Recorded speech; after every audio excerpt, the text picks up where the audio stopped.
Hi, welcome to Mathematics with Tom.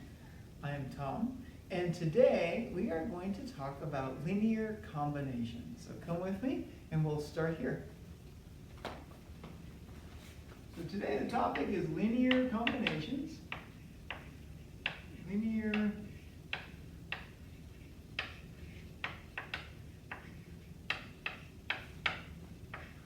Linear combinations. Well, in order to do this, we have to understand operations on vectors, and there's two. So that's what we're going to do. So we'll look at this first. Our vector operations.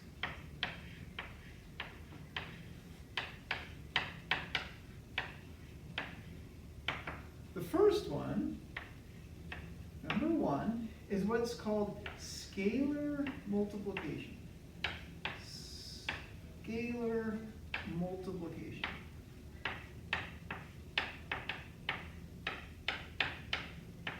Oops.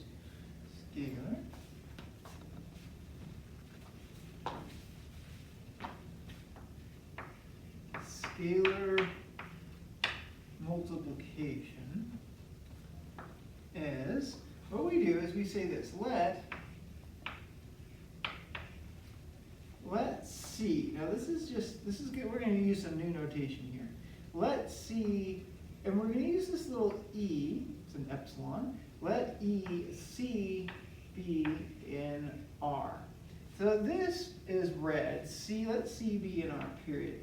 It's read as C is a real number.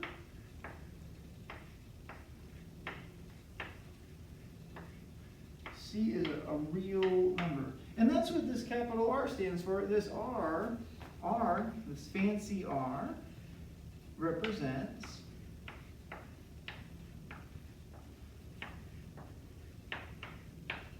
a real number.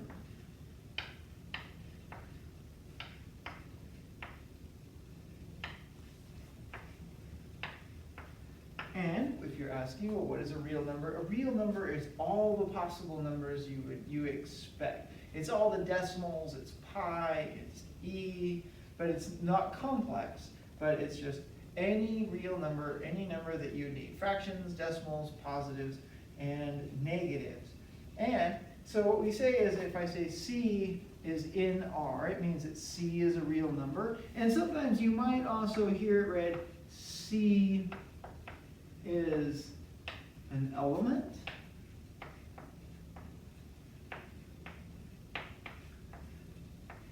of the real number. So you might see it read something like this. C is an element of the real. Sometimes they don't say real numbers, they just call them the reals. I should probably get capital R of the reals. Okay, so we're going to start using that notation instead of saying, or you could also, one more way of reading that is that C is in the reals. Okay, so we'll keep using that notation. That's how you read it. So C is a real number, and that's what it is. So then we need a vector. Let the vector, how about V? Let V be in R3.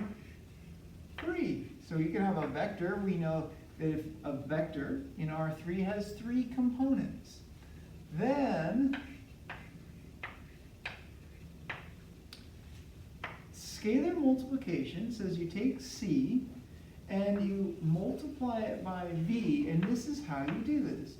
So C is a real number. It could be a 2, 3, times V. Well, V we said is like V1, V2, and V3. And scalar multiplication says that each component of the vector is multiplied by the scalar. So this is really the same as C times V1. It's C times V2, and it's C times V3. And this applies for any vector in Vn. But we use one example here, that one in R3. The next thing is, let's take a look. Why is C called a scalar?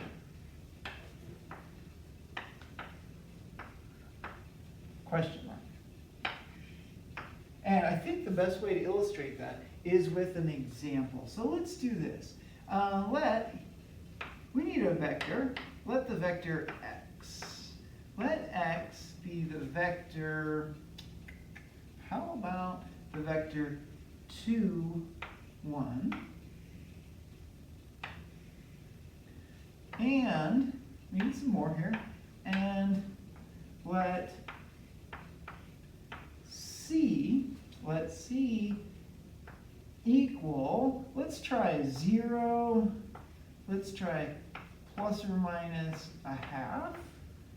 How about plus or minus 1, and finally we'll try plus or minus 2. And I think that'll be enough to see how C affects x. So we're going to draw this. So we're going to come over here, and I'm going to draw this. I need a lot of space. So if you're making notes, give yourself a good bit of space. And so this is in x, or x. Notice x has two components. So x is in R2. We could write that if you wanted. So x is in R2. So that means I need an x-axis. I need a y-axis. So there they are, x and y. And let's see, how about we go 1 that way. I'm just going to mark these off here so they look reasonable. 2, 3, 4, and let's go the other way as well. 1, 2, 3, 4, and we'll go this way. 1, 2, 3, maybe 1, 2. That should be enough. Let's see how this all comes together now.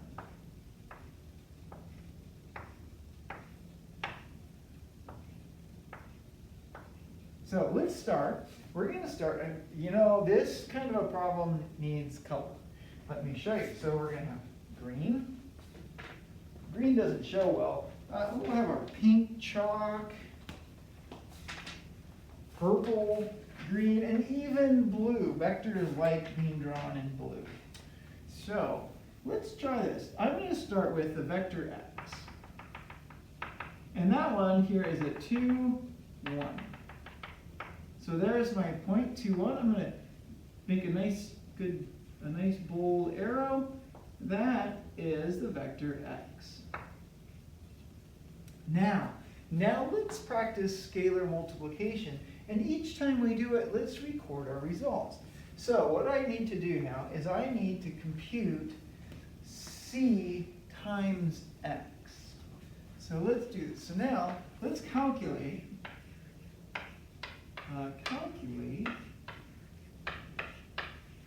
all C x. All right, here we go. The first one, we said C is 0. So I'm going to write out all the steps on this first one, and then we'll go, just so you see it, and then we'll go faster after that. So Cx, so C times x, this is going to be 0 times x, well that's x is 2, 1. So if I follow my definition, this means 0 times 2 and 0 times 1. But this is just 0, 0. This is interesting. When all of the components of a vector are 0, that's actually called the 0 vector. And because it's so important, normally it's hard to tell if this is just a 0 or a 0 vector. So for clarity, I'll probably give it an arrow so we keep track that that's the 0 vector. Well, let's draw that. I'm going to come over here. Let's put that in blue. Right here, this dot, that is the vector 0, x. Okay, let's do this again. So now let's try when c equals 1/2. So then I have 1/2 times the vector of x. That's 1/2 times 2, 1. So 1/2 times 2 is 1. 1/2 times 1 is 1/2. Okay. And let's try. So I'm going to come over here. Well, 1 and 1/2. I come over to 1 and I go up 1/2. Well, oh wow, that seemed to land right there. So I'm going to put a green arrow there. Huh, right there. Let's try again. And at this point, as you're watching this video, I would encourage you possibly to maybe stop the video and run through all these other values of c and graph them, and then turn the video back on and check that your results match mine. So I'm going to do them now. We're going to run through them a little bit quicker, but please make sure you stop the video.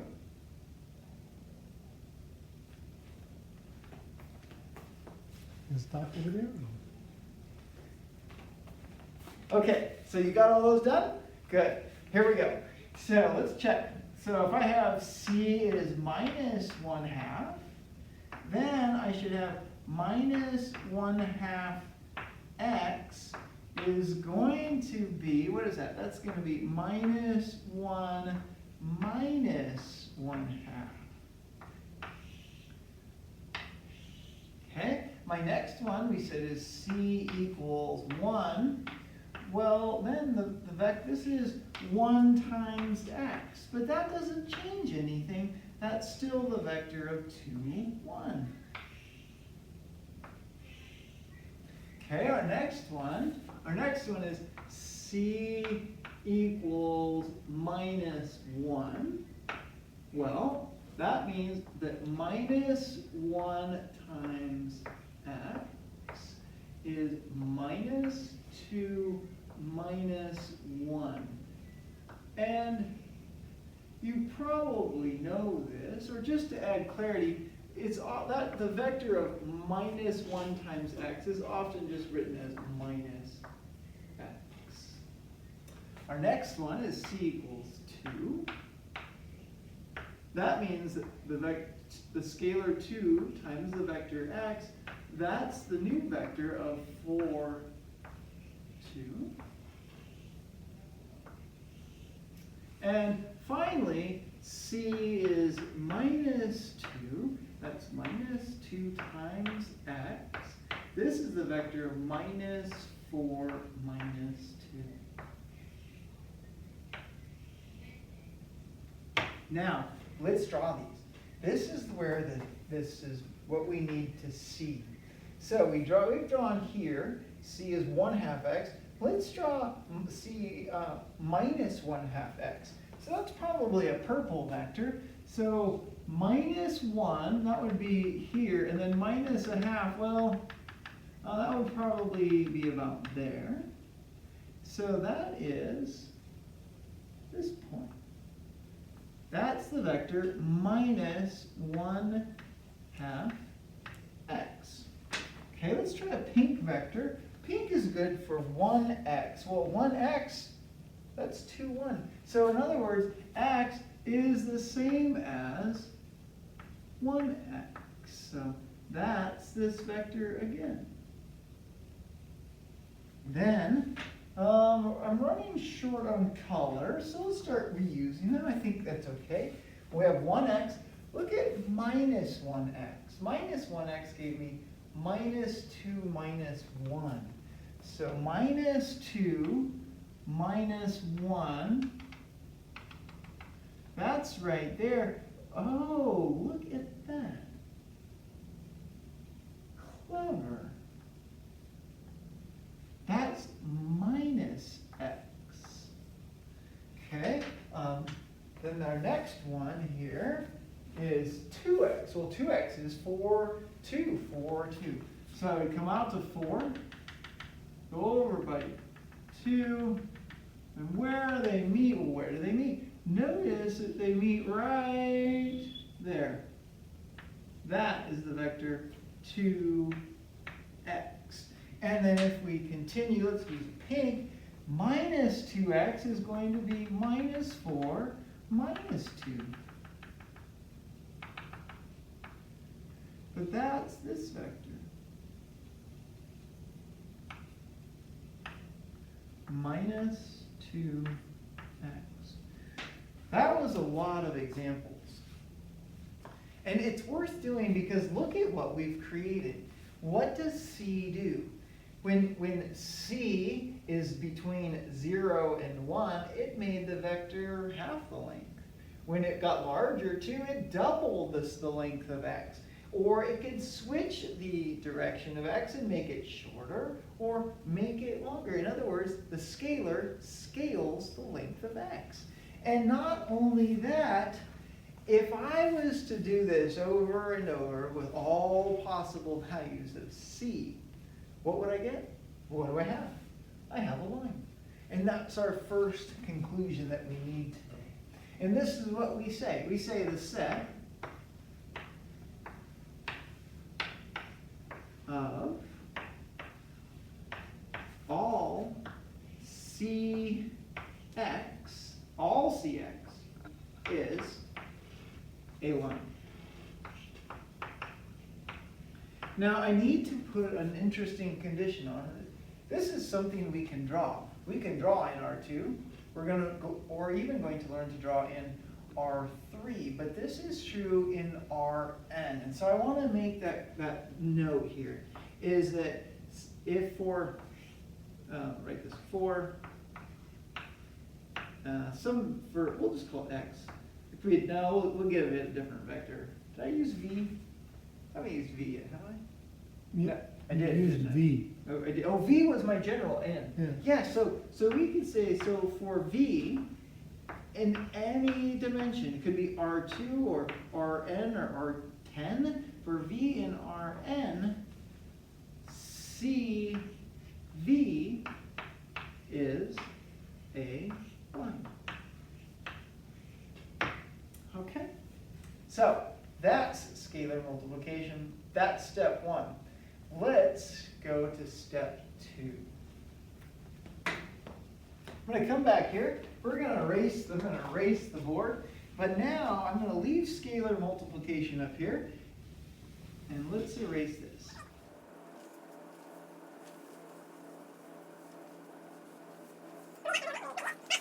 This is what we said. We said that if you take C, you multiply it by x, that this is C x1, C x2. And we also have it in general for some b. Then, step 2. Vector addition.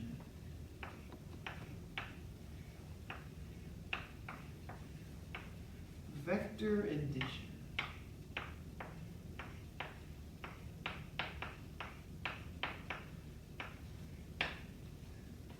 Vector addition. Now, again, we're going to just use vectors in R3, just so you get enough to see the pattern, but this holds for Rn, and we'll write that too. So we'll just write that actually. Let x, let's use v. Let v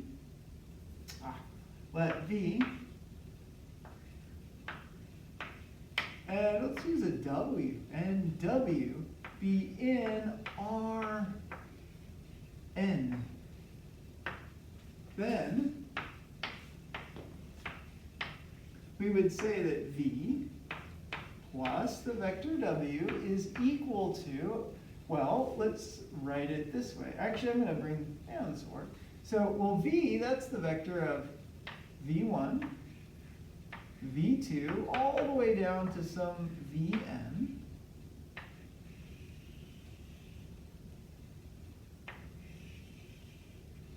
Plus Then the vector w, that's w1 and w2 all the way down to some wn.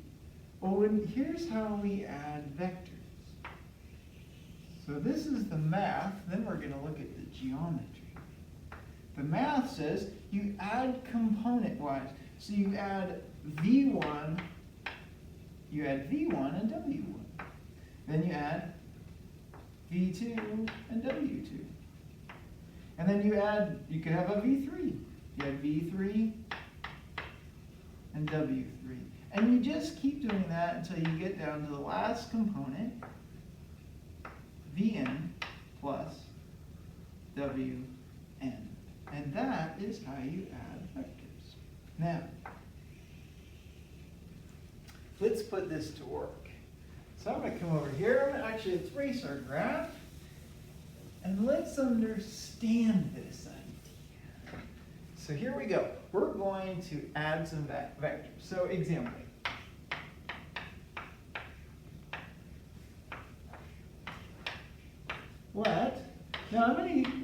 Let's use the same x. So we'll say let x equal the vector 2, 1.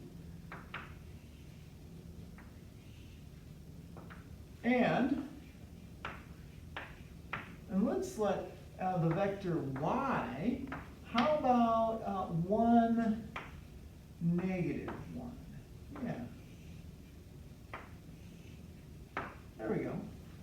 So we're going to sketch. I like sketching. So let's sketch. Sketch x plus y. All right, here we go.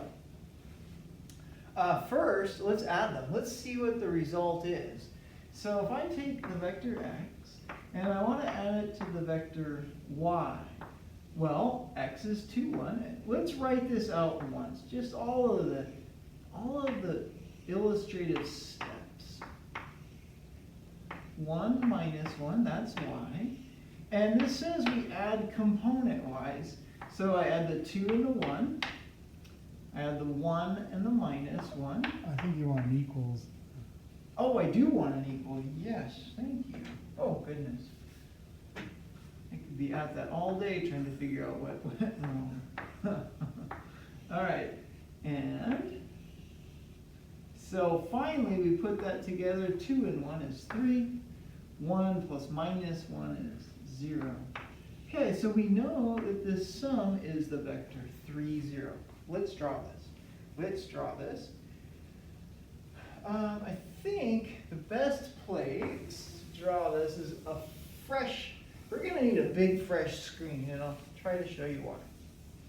So if you're making notes on this, give yourself some space for this illustration, because this illustration we're going to use for step 3.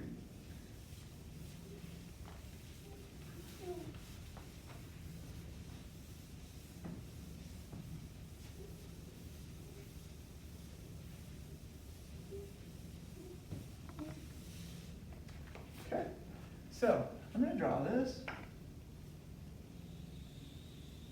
as you would expect.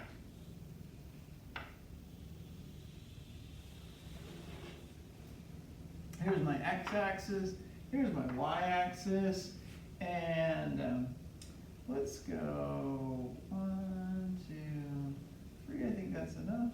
1, 2, 3. 1, 2, 3. Probably going to need about all of those. So now I've got them. Nice grid here.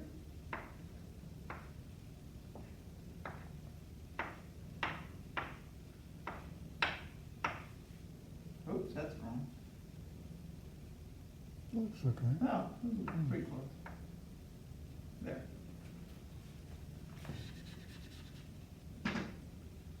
Okay, so the vector 2, 1, that's x.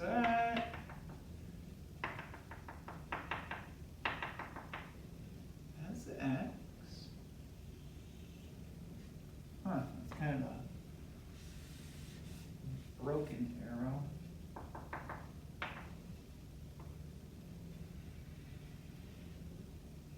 Okay, there's x. And let me label the vector x, and the vector y was 1, negative 1. Okay, there's the vector y. Now, notice that the sum of x and y, is 3, 0. That's 1, 2, 3 on the x, 0 on the y. So 3, 0 is this vector right there.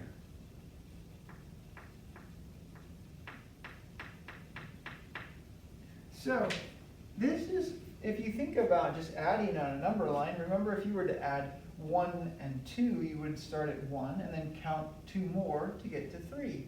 Well, if you apply that idea to vectors, you would say, for example, if I started at x, and then from there, if I follow y, well, y says move one direction, 1 unit right, 1 unit down. Remember? That's what it means. It has direction to it. So it says, if I started at x, I would start here. If I added y, it would say I'd move 1 direction right and 1 unit to the down. Well, where do I get? I end up again right here. So this right here, that's the vector y. Well, what if we switch that? What if I took y and I added x?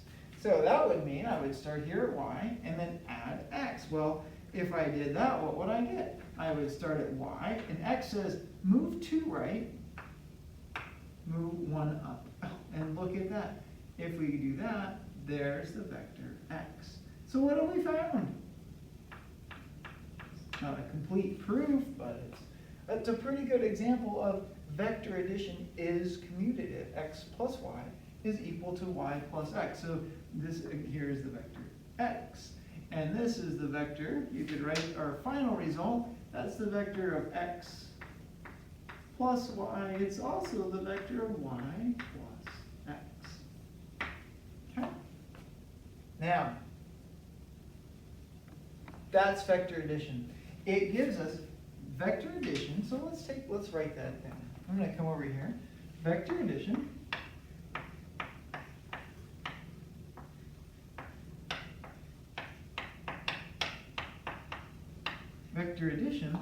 gives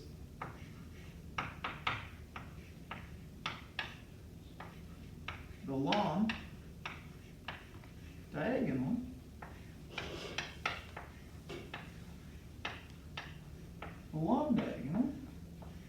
of the parallelogram.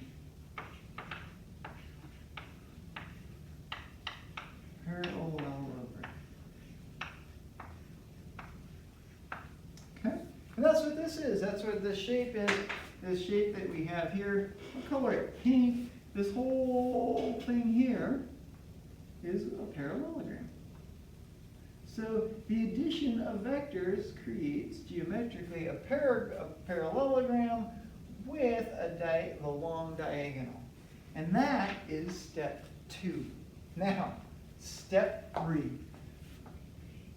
This is where it gets interesting. Is this. Let C and D be in R. What does that mean if we're just in R? It just means they're numbers. These C and D are scalars. So, step 3 in general says that C times V, these are the general, V and W over there, plus D times W is equal to, I'm going to do this faster now, it's C V1 plus D W1. It's C V2 plus D W2. And you can do that for each one. It's C Vn plus D Wn.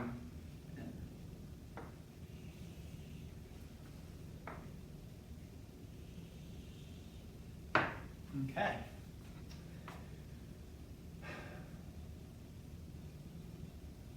Now, let's try one more piece. Sketch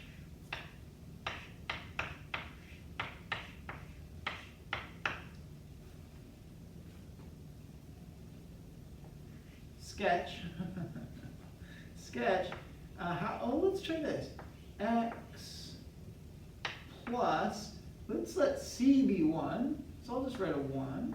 And let's let D this time be a negative 1 times Y.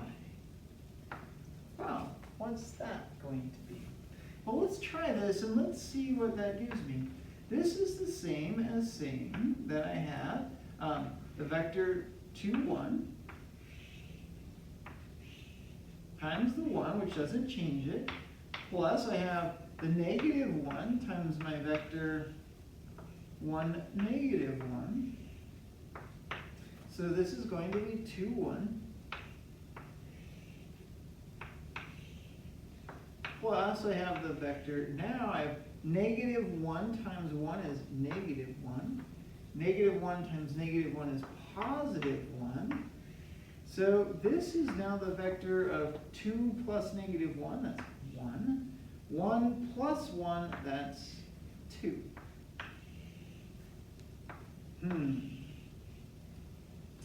Okay, that may not seem so easy. And it's not immediately obvious, I think. But let's think about how you would check subtraction. For example, do you remember when you first learned subtraction, you might have said something like 5 minus 3 equals 2. But how would you check? You would then check, that your subtraction was correct by taking 2, adding it to 3, and seeing if in fact it gave you 5. Well, let's do that exact same thing. So here's what we took away. We took away y. And now we're going to add back the result of our subtraction, 1, 2. So if I start at y, and I add what I subtracted, that says I move 1 unit right, and 2 units up. 1, 2. And there it is. In other words, the short diagonal of our parallelogram, this is the vector x minus y. Now I'm going to show you one other way to look at it. And so there we have it. So vector addition gives us a parallelogram, and it gives us the long diagonal. Vector subtraction, x minus y, gives me the vector from y to x, and it gives me the short diagonal. And one more way to think about is, if I was to draw the vector minus y, that's this vector right here. I'll just leave it as dots. This is the vector minus y. And so if I added the vector that made the parallelogram of minus y plus x, well, that's going to create another parallelogram with a side here of x and a side here of y. So for x, it says move 2, go up 1. And for x, if you added negative y, that says move left 1, move up 1. And there, again, is that vector of over 1, up 2. Okay, that's a lot of vectors, that's a lot of picture. What I really want to focus on is our parallelogram at this point. So that is how the basic idea of linear combinations. And in our next video, we're going to look at how linear combination, what kind of a space is created by all the set of all possible linear combinations. All right, thanks for watching. See you in the next video.